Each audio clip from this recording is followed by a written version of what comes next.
Herkese merhaba, ben Fulden Rich, 29 yaşındayım, yeni bir YouTube paylaşımcısıyım. Bugün paylaşmak istediğim konu nasıl zayıfladığım, başlıktan da anlayabileceğiniz gibi. Şimdi benim kilo verme olayım iki aşamadan oluşuyor. Birincisi, ben ergenlik döneminde çok kilo almıştım. Çünkü zayıf olmanın bir marifet olduğunu hiçbir zaman düşünmemiştim. Ailece düşünmemiştik açıkçası. Yiyordum yani, sürekli abur cubur yiyen ve hani yemeğini de güzel sağlam da yiyen bir kızdım. Ondan sonra ben üniversiteye geldim ve bir baktım ben baya odadaki 6 kişilik odada kalıyorum, yurt odası. Odamdaki en kilolu kızım. Girdiğim ortamda hep yani hani 5-6 kişilik bir grup varsa hep ben kilolu olan oluyorum ve hala benim sorunum, bana sorun gibi gelmiyor bu. Neyse, bir gün çok yakın arkadaşım, çok sevdiğim, hala da hatta şu an akraba da oldu, kuzenimle evlendi. Çok yakın arkadaşım Başak, aynı yurtta kalıyorduk. Geldi, yani akşamdan demişti zaten sabah seni diyetisyene götüreceğim diye. Dediğinde yaptı, her zaman yapar. Ben de sabah gelip beni diyetisyene götürmesin diye akşamdan belime bir tane böyle şal gibi bir şey sardım ki sabah geldiğinde, sabahın 8'inde gelecek çünkü. 8.30 mu 9 mu 9.30 mu öyle bir şey benim diyetisyen randevum. Önce genel cerrahiye gidiyoruz. Dahiliyeye gidip orada dahiliyede bütün kan testlerine falan, hormonlarına bakılıyor ki hani herhangi tiroidinde bir yerinde bir sorun varsa hani zaten o düzeltildiğinde o hastalığın zaten doğal olarak zayıflıyorsun. Hani amaç bu. Neyse, ben sabah hani beni öyle karnım sarmış falan bulsun diye öyle yapmıştım. Sabah tabii ki geldi, hazırlanmış, çantasını almış Başak Hanım.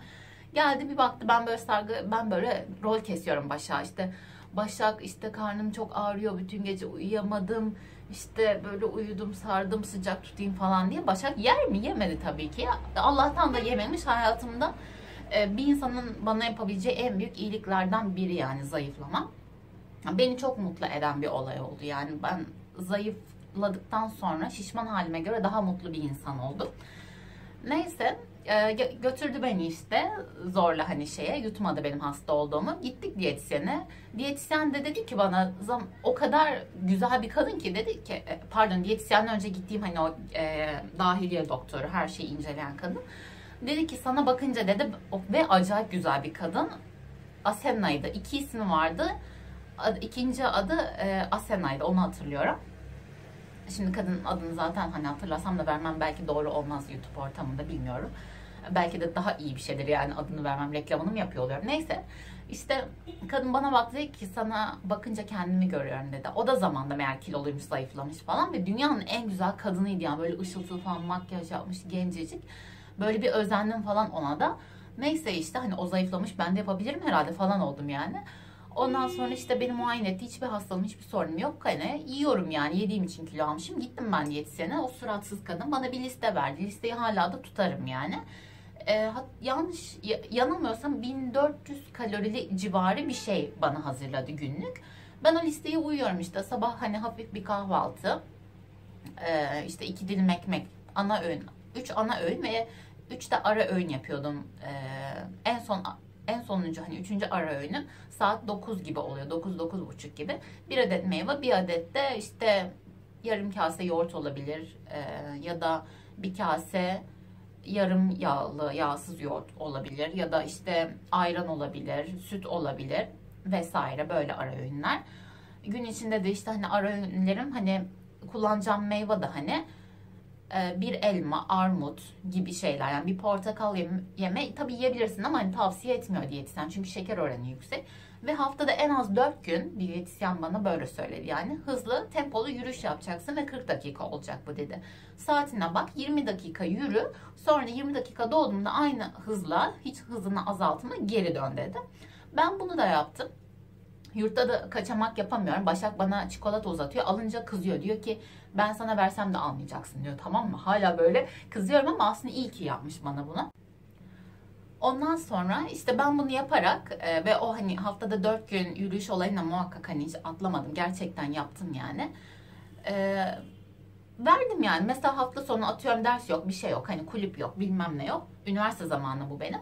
Uyusam da sabah kalkıyordum 8'de, 8.30'da diyetisyenin verdiği gibi hani o kahvaltı yapıyordum. Kahvaltı zaten az bir şey yani, öyle hani çok böyle bir kahvaltı değil yani, hani iştahlı bir şey değil. Gidiyordum, zorla da olsa onu yiyordum. Çünkü onu yediğinizde vücut metabolizmanız o gün uyanmış ve kalori yakmaya başlamış oluyor. Metabolizmanız çalışmaya başlamış oluyor. O yediğiniz yani çok önemli bir şey. Hani lezzetsiz böyle, çünkü işte bir tane haşlanmış yumurta belki var. İşte diyetisyen ne veriyor? Hafif kibrit kutusu kadar peynir veriyor. Domates, salatalık sınırsız zaten. Salata her öğünde istediğin kadar yiyebilirsin. Bu şekilde yani sağlıklı beslenmenin klasik diyetisyenlerin verdiği o diyetle ben verdim kilo. Ne kadar verdim? 75 kiloydum. 15 kilo verdim. 3 ayda gitmişti bu kilolar. Ve bir yandan da arkadaşlarımla, zaten dersler öyle yoğun olmadığı için, ben Japon dili ve edebiyatı okudum Erciyes Üniversitesi'nde. Yoğun olmadığı için derslerimizde son zaten 2 sene bir yoğunluk hiç yoktu. Sürekli hani boştuk. Ne yapıyorduk? İşte gidiyorduk boş kortta tenis oynuyorduk ya da sabah koşusuna çıkıyorduk. Öyle koşmuyorduk yani haldır huldur, ama hani bir fiziksel aktiviten oluyordu. Bu orada burada parklarda yapılan, belediyenin yaptığı aletlerde takılıyorduk. Böyle yarım saat, bir saat muhabbet falan derken vücut orada çalışmış oluyor. Bunları yaparak ben o zaman 3 ayda 15 kilo verdim. Eve bir geldim, insanlar beni tanıyamıyor. İşte Burger King'e gidiyoruz. Herkes işte hamburger menü yerken ben böyle salatalar falan yiyorum, tamam mı? Hani başta zayıflama aşamasında da bunu böyle yapıyordum. Yine arkadaşlarımla gidiyordum Burger King'e ama hamburger menü değil, salata alıyordum. Böyle hani diyorlardı hani zaten fullden bir bakacağız zayıflamış, bu azimle devam ederse falan diye. Ama bunlar dediğim gibi o arkadaşımın desteğiyle oldu. Yoksa ben kiloluyken, 75 kiloyken, ya boyum Allah'tan hani iyi, 1.68 boyum olduğu için hani çok böyle şey durmuyordum. Ama uzun boylu olduğunuzda da bu sefer de iri kıyım duruyorsunuz. O da güzel olmuyor. Zaten hani istediğiniz gibi kıyafetleri seçemiyorsunuz, giyemiyorsunuz falan. Yani fazla kilo gerçekten hoş bir şey değil yani. İnsanı mutlu eden bir şey değil. Benim kafamdaki bir insanı mutlu eden bir şey değil en azından. Çok özür dilerim ya, boğazım kurudu bir anda. Ondan sonra o 15 kiloyu ben bu hani dediğim gibi diyetle, hareket ederek, sporla verdim. Ondan sonra geldim 60'a. Yıllar içinde bu dediğim işte üniversitede oluyor. Yani ben 2011 mezunuyum. İşte üniversitenin son 2 senesi falan zayıftım diye hatırlıyorum.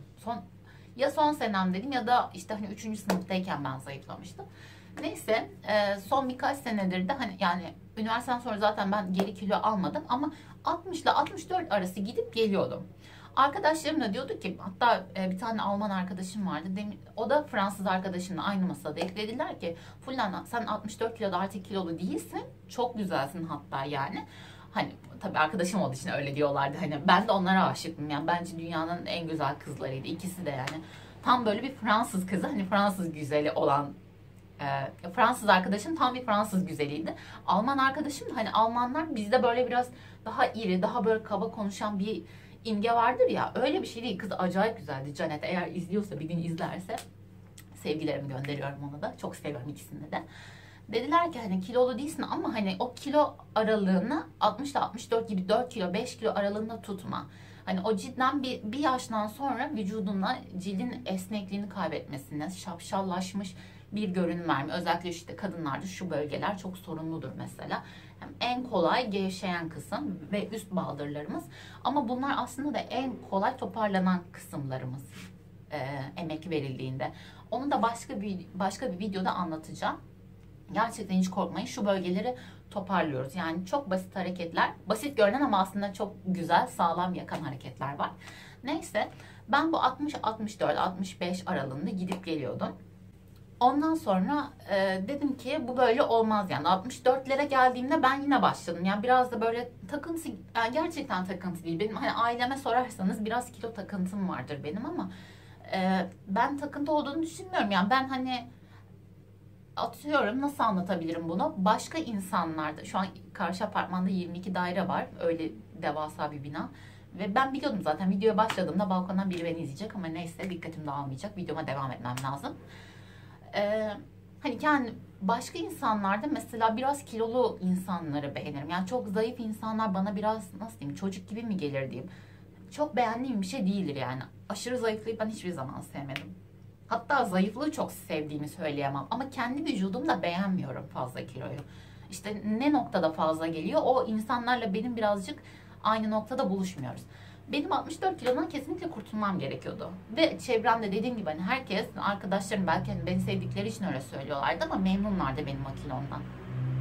Boyum da öyle kısa bir kız olmadığım için hani çok 64 çok belli etmiyordu kendine. Bu kız 64 denmiyordu yani hiçbir zaman. Neyse efendim. Daha sonra ben karar verdim. Yani vermek istiyorum. Hani mutlu değilim yani. Gidecek o 4 kilo falan gidecek. Çünkü o diyetisyenle zayıfladığımda bir ara 68'lere falan düşmüştüm. Çünkü vücutta artık bir yandan hareketle kas sağlamıştı. Bir noktadan sonra bazı şeyleri bayağı bir kaçamak yapsan da vücut yakıyor. Kas oranınız yükseldikçe yağlarınızı o kadar çok hızlı ve daha çok yakıyorsunuz. Neyse. 64'ten nasıl ineceğim? Ben işte işten çıktım 6 ay önce. İşsizken, evdeyken, yani normalde çalıştığımda çünkü sabah kahvaltı yapmam gerekiyor. Bu arada şu an işte ikinci kısmı anlatıyorum. İlk 15 kiloyu verdim. 60-64 aralığına geldim 75'ten düşerek. Sonra ben şu anki kilom 59 kiloyum. İşte 59-58 arası gidip geliyorum. Hani çok oynatmıyorum, o dedim arkadaşlarımın söylediği gibi hani aralık çok oynamıyor şu an. Oturtabildim yani, zor oldu ama hani. Neyse, nasıl yapıyorum? Yankı Tansu Hoca diye bir hocayı buldum YouTube'da. Şans eseri denk geldim. Hani öyle nasıl zayıflarım gibi videolar falan da izlemiyordum ki izlenebilir. Hani insanların tecrübelerini paylaşması ve bunları izleyip örnek alması aslında güzel bir olay. Yankı Hoca diyor ki zayıflamak istiyorsanız kilo verme olayı, kalori yakma olayı spordan geçmez diyor. Eğer zayıflamak istiyorsan günlük aldığın kaloriyi düşüreceksin ve günde 3 öğün yeme, işte şu kadar öğün yeme gibi bir şeye de inanmıyor adam. Diyor ki işte zaten bilmem kaç yıl önce bu yeni çıkmış bir olay, yani işte günde 3 öğün yemek diye. İnsanoğlunun tarihine baktığınızda öyle bir olay yok yani, diyor günde 3 öğün yiyecek falan, sabah kahvaltı diye bir olay yok falan der hani. Onun çok videosu var ama detaylı anlatıyor kendisi, daha iyi, hani onu izlerseniz daha bu kısmın detaylarını alabilirsiniz. Hani temel olarak anlattığı şey, sesim çıkmadı.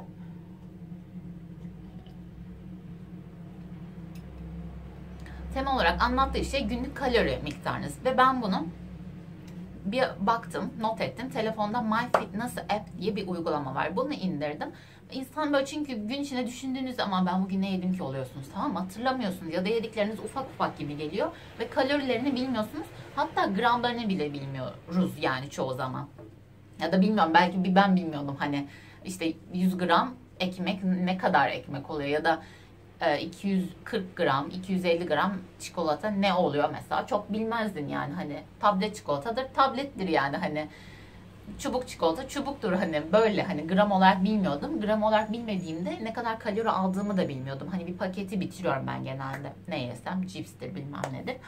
Ondan sonra işte o aplikasyonu kullanarak, yine bu Yankı Hoca'nın tavsiye ettiği bir olaydı.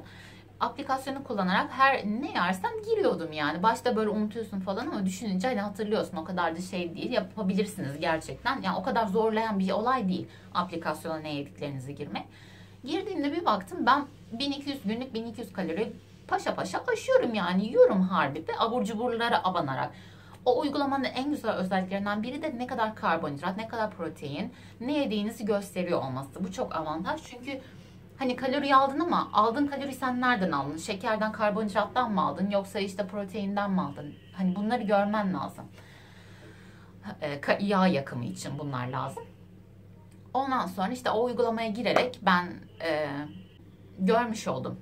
Yani ne kadar hani gün içinde tüketiyorum ve bunu 1200 kaloriye sınırlamaya karar verdim. Bir hafta sınırladım, bir baktım gidiyor 1 kilo. Ondan sonra ben 1,5 ayda, hani 2 ay bile olmamıştı, 6 kilo verdim böyle tutarak. Hani eğer bu sağlıklı bir şey değildi. Bunu kesinlikle kabul ediyorum. Ama dediğim gibi yani o kiloların bende olması benim zaten moralimi bozuyordu ve karar vermiştim. Hani bunu izliyorsanız bunu yapın diye demiyorum. Ama ben sadece kendi tecrübemi anlatıyorum ve kesinlikle hani benim zayıflama ya da sağlıklı beslenme konusunda hiçbir eğitimim yok. Hiçbir hani yetkim yok bunun hakkında hani nutuk atacak. Ben sadece kendi deneyimimi kendi kanalımda paylaşmaya çalışıyorum. Umarım yanlış anlamazsınız. Ve hani insanları yönlendirmek için yaptığım bir şey değil. Dediğim gibi hani o ilk hani 15 kilomu diyetle vermiştim. Sonra 6 kilo vererek 58'e 59 kilolara, yani şu anki halimi hani görüyor musunuz hani, yani normal bir kilodayım hani şu an, öyle çok zayıf değilim ama kilolu da değilim.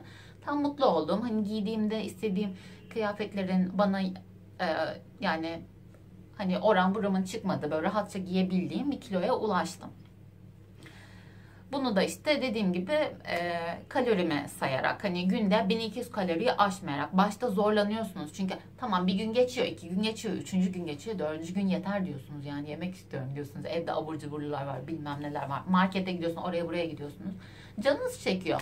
Alıyorsunuz ve yani arada kaçırabiliyorsunuz. Ama işte bunu ne kadar sık yapabilirseniz, hani günlük 1200 kalori sınırına uymayı, o kadar hızlı veriyorsunuz. Ben irademe çok sahip olabilen bir insanım. Yani bünyem çok zayıf ama iradem benim çok güçlüdür. Hani bir şey yemeyeceğim dediğimde ben onu bir senede yemeyeceğim desem yemem yani. O kadar böyle hani dik kafayım biraz. Neyse, o kilolarımı da öyle verdim.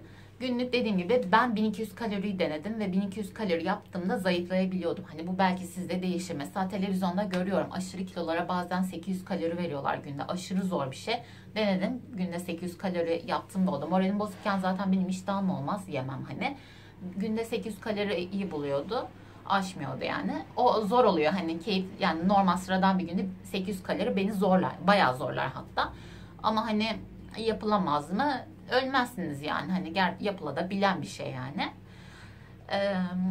Umarım, yani tekrar ediyorum ama umarım hani kimseyi yönlendiriyor olmam. Çünkü bunu, yani bu bir doktor kontrolünde yapılması gereken bir şey ve gerçekten eğer vücudunuzda tiroid olabilir, hormonal olabilir ya da herhangi başka bir, uzman olmadığım için hani bilemiyorum, dediğim gibi başka bir problem varsa bu zaten size kilo aldırıyor olabilir.